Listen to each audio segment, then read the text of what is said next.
News Touch YouTube නාලිකාව දැන්ම subscribe කරන්න. සත්‍ය හා නිවැරදි පුවත් ඔබ අතටම. රත්මලාන ශ්‍රී ඥානේන්ද්‍ර පාරේ පිහිටි නිවසකට අත්බෝම්බ ප්‍රහාර දෙකක් එක් අත්බෝම්බයක් පිපිරෙයි. රත්මලාන ශ්‍රී ඥානේන්ද්‍ර පාරේ පිහිටි නිවසකට අත්බෝම්බ ප්‍රහාර දෙකක් එල්ල කර ඇති බව පොලිසිය සඳහන් කරනවා. එහිදී එක් අත්බෝම්බයක් පිපිරී ගොස් තිබෙනවා. කෙසේ වෙතත් කිසිවෙකුටත් හානියක් සිදුව නොමැති බවයි පොලිසිය සඳහන් කරන්නේ. කඩුවෙලදී සුකෝපභෝගී බස් රථයකට ගිනි තබයි. කඩුවෙල ප්‍රධාන බස් නැවතුම් පොළෙහි අසල ප්‍රධාන සතිපොළ භූමිය ආසන්නයේ නවතා තිබූ සුකෝපභෝගී බස් රථයකට යතුරු පැදියකින් පැමිණි නාදුනන පුද්ගලයින් දෙදෙනෙකු විසින් අද අලුයම ගිනි තබා පලා ගොස් තිබෙනවා. මෙලෙස ගිනි තබා ඇත්තේ අධිවේගී මාර්ගය හරහා කඩුවෙල මාතර ධාවනය කරන ලද සුකෝපභෝගී බස් රථයකක්. ගිනි ගෑමීමෙන් බස් රථය සම්පූර්ණයෙන්ම විනාශ වී ඇති බවයි පොලිසිය සඳහන් කළේ. මෙම බස් රථය අසල ගාල් කර තිබූ කඩුවෙල කොල්ලුපිටිය සාමාන්‍ය සේවා බස් රථ දෙකකටද ගින්නෙන් සුළු හානි සිදුව තිබෙනවා. පෞද්ගලික ආරවුලක් මත මෙම ගිනි තැබීම සිදු කරන අතර ඇති බවට පොලිසිය සැකපල කරනවා. මාවත ගමදී යතුරු පැදියක් බස් රථයක ගැටි තරුණයෙක් අවසන් ගමන් යයි. මාවත ගම පොලිස් වසමේ මාවත ගම අහස්යානා පිටිය මාර්ගී ප්‍රජාශාලාව ඉදිරිපිටදී ඊයේ 4 දින සිදු වූ මෝටර් රථ අනතුරකින් තරුණයෙක් මරණයට පත්ව ඇතැයි පොලිසිය පැවසුවා.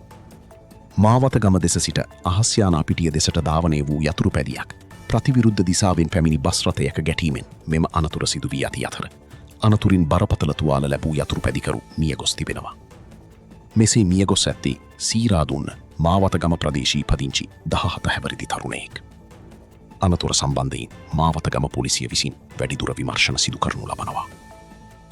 විනෝදයට සීතා එළිය රක්ෂිතය ගිනි තැබූ අයෙකුට මතක හිටින දඩයක්.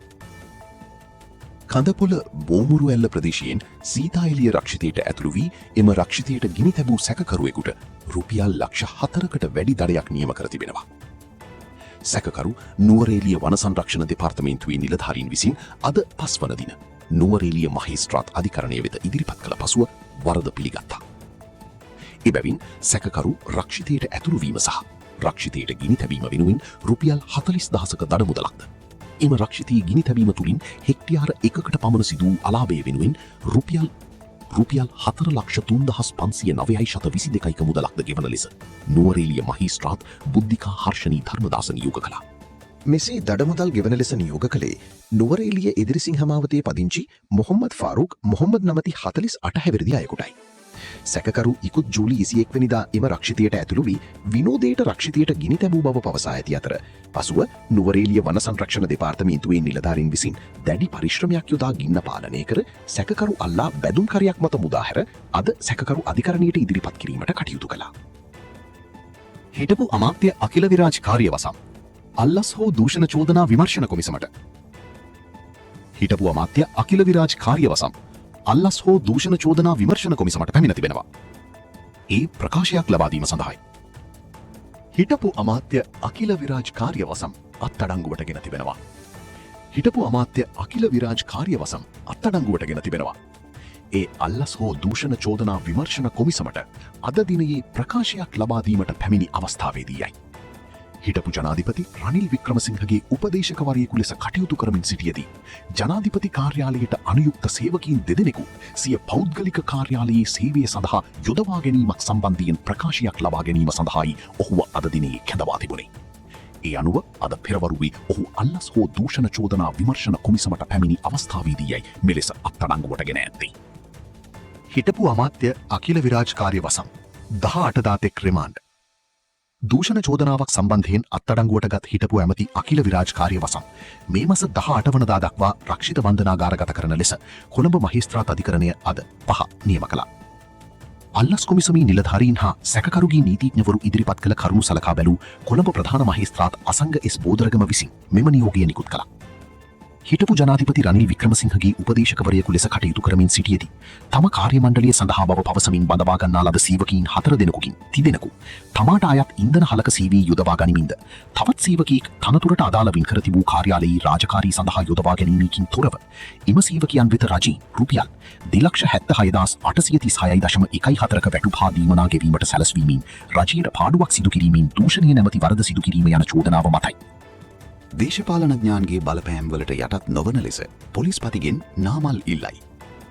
දේශපාලනඥයන්ගේ බලපෑම්වලට යටත් නොවන ලෙස ශ්‍රී ලංකා පොදුජන පෙරමුණේ ජාතික සංවිධායක සහ පාර්ලිමේන්තු මන්ත්‍රී නාමල් රාජපක්ෂ පොලිස්පතිවරයාගෙන් ඉල්ලා සිටිනවා. එසේම මීට පෙර දේශපාලන බලපෑම්වලට යටත්ව කටයුතු කළ පොලිස්පතිවරුන් මුහුණ දුන් ඉරණම පිළිබඳ අවධානය යොමු කරන ලෙසයි ඔහු ඉල්ලීමක් කර ඇත්තේ. ඔහු මෙසේ සඳහන් කළේ පාර්ලිමේන්තුවේදී. එහිදී ඔහු මෙසේද සඳහන් කළා. පොලිස්පතිතුමාට කියන්නේ දේශපාලඥයන් දෙන මේ ලනු කණ්ඩෙපා. මීට පෙර ඔය විදියටම පක්ෂවලට කඩේ ගිය පොලිස්පතිවරුන්ට වෙච්ච දේ ගැන හිතලා බලන්න. ඔතුමාලාට අසීමිතව කඩේ යන පොලිස්පතිව අසරණ කරන්න එපා. ඒ හින්දා ඔබතුමාලා දන්නවා නම් පෙර දේශපාලනීකරණය වෙච්ච පොලිස්පතිවරුන්ට පොලිසියට ගියපු කලදසාව. ඔබතුමාලාගේ පොලිස්පතිව අනාථ කරන්න එපා. මම මේ කියන්නේ ඒක. 159ම විනෝද වෙන්න. ඔහොම තමයි. අවසාන කාලේ වෙනකොට ඔය වගේ සිද්ධීම් සිද්ධ වෙනවා. හැබැයි ඉතින් ඔබතුමාලා මෙතන මේ කයිවාරු ගහන්න පුළුවන්. ඔබතුමාලා මෙතන දඟලන්න පුළුවන්. අවබෝධයෙන් බොරු කියන්නත් පුළුවන්. ඔබතුමාලාට ඕන විදියට චෝදනා හදන්නත් පුළුවන්, නගන්නත් පුළුවන්, කියවන්නත් පුළුවන්. හැබැයි ඉතින් මතක තියාගන්න මේ රටේ සමස්තයක් විදියට රාජ්‍ය යාන්ත්‍රණය විනාශ කිරීම තුළ, මේ රටේ සමස්තයක් විදියට පොලිසිය සහ අධිකරණ පද්ධතිය විනාශ කිරීම තුළ ඔබතුමාලා එක පැත්තකින් මේ රටේ වෛද්‍යවරුන්ට, නීතිඥවරුන්ට, ඉංජිනේරුවන්ට, රණවිරුවන්ට මඩ ගහලා උන්ගේ චරිත ඝාතනය කරලා සමස්ත වෘත්තීයම කඩාගෙන වට්ටන්න දඟලනකොට මහන්සි ලැජ්ජයි. නීතිඥවරු වාඩි වෙලා ඉන්නවා. හැබැයි නීතිඥවරු තමන්ගේ වෘත්තියට ගරහනවා. ඉතින් එහෙම කරනකොට සමස්තයක් විදියට රාජ්‍ය කඩන් වැටෙන එක නවත්තන්න බෑ. ඒ රාජ්‍ය කඩන් වැටුනාට පස්සේ ඇවිල්ලා කිඳිරි ගන්න එපා. අනේ මෙන්න මේ රාජපක්ෂලගේ වැඩක් කියලා නම්. මොකද අපි ඕගොල්ලෝ වගේ මේ පස්ස දොරින් දුවන අය නෙමෙයි. මෙයාලා දන්නවනේ අපි ගැන. ඒ හින්දා ඒවට ලෑස්ති වෙන්න එපා. මහා භාණ්ඩාගාරයේ ඩොලර් මිලියන 2.5ක් තුන්වන පාර්ශවයක් අතර පත්වීම ගැන පාර්ලිමේන්තු විවාදය අද. මහා භාණ්ඩාගාරයේ ඇමරිකානු ඩොලර් මිලියන 2.5ක මුදලක් තුන්වන පාර්ශවයක් අතර පත්වීම සිද්ධිය සම්බන්ධයෙන් රජයේ මුදල් පිළිබඳ කාරක සභා වාර්තාව පිළිබඳව විපක්ෂයේ විසින් ගෙනෙනු ලබන සභාව කල්තිවීමේ විවාදය අද පැවැත්වෙනවා. මෙම සිද්ධියට අදාළ වාර්තාව පසුගිය මාස 10 වෙනිදා එම කාරක සභාවේ සභාපති පාර්ලිමේන්තු මන්ත්‍රී ආචාර්ය හර්ෂද සිල්වා විසින් පාර්ලිමේන්තුවට ඉදිරිපත් කරනු ලැබුවා. එමෙන්ම මහා භාණ්ඩාගාරයේ ඇමරිකානු ඩොලර් මිලියන 2.5ක මුදලක් තුන්වන පාර්ශවයක් අතර පත්වීම සිද්ධිය සම්බන්ධයෙන් සිදු කරන විමර්ශනවල ප්‍රගතිය අද අධිකරණයට දැනුම් දෙන ලෙස කොළඹ කොටුව මහේස්ත්‍රාත්වරයා පසුගියදා අපරාධ පරීක්ෂණ දෙපාර්තමේන්තුවට නියම කළා. නීති විරෝධී අන්තර්ජාල සූදු වෙබ් අඩවි 24ක් වහාම ක්‍රියාත්මක වන පරිදි තහනම්. බලපත්‍ර ලබා ගැනීමකින් තොරව නීති විරෝධී ලෙස ශ්‍රී ලංකාව තුළ අන්තර්ජාල සූදු සහ ඔට්ටු ඇල්ලීමේ සේවාවන් පවත්වාගෙන යනු ලබන වෙබ් අඩවි 24කට ශ්‍රී ලංකාව තුළ පිවිසීම ඇක්සෙස් වහාම ක්‍රියාත්මක වන පරිදි අත්හිටුවීමට ශ්‍රී ලංකා විදුලි සංදේශ නියාමන කොමිෂන් සභාව ඊයේ 4 පියවරගෙන තිබෙනවා. ඩිජිටල් ආර්ථික අමාත්‍යාංශයේ යටතේ පවතින ශ්‍රී ලංකා විදුලි සංදේශ නියාමන කොමිෂන් සභාව TRCSL විසින් ඊයේ දින මෙම පියවරගෙන තිබුණේ මුදල් ක්‍රම සම්පාදන සහ ආර්ථික සංවර්ධන අමාත්‍යාංශයේ යටතේ ක්‍රියාත්මක වන සූදු ක්‍රීඩා නියාමන අධිකාරිය Gambling Regulatory Authority විසින් 2025 අංක 17 දරන සූදු ක්‍රීඩා නියාමන අධිකාරිය පනතේ ප්‍රතිපාදන සහ බලතල ප්‍රකාරව කරන ලද දැනුම් දීමකට අනුවයි.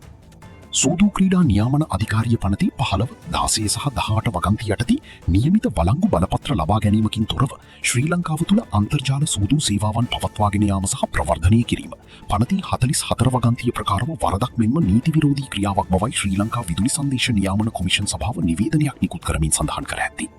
ඒ අනුව අදාළ නීති විරෝධී වෙබ් අඩවි වෙත ශ්‍රී ලංකාව තුළ සිට පිවිසීම වැළැක්වීම සඳහා විදුලි සංදේශ නියාමන කොමිෂන් සභාව විසින් සියලුම විදුලි සංදේශ සේවා සපයන්නන් වෙත අවශ්‍ය උපදෙස් ලබා දී ඇතැයි එම කොමිසම පවසනවා.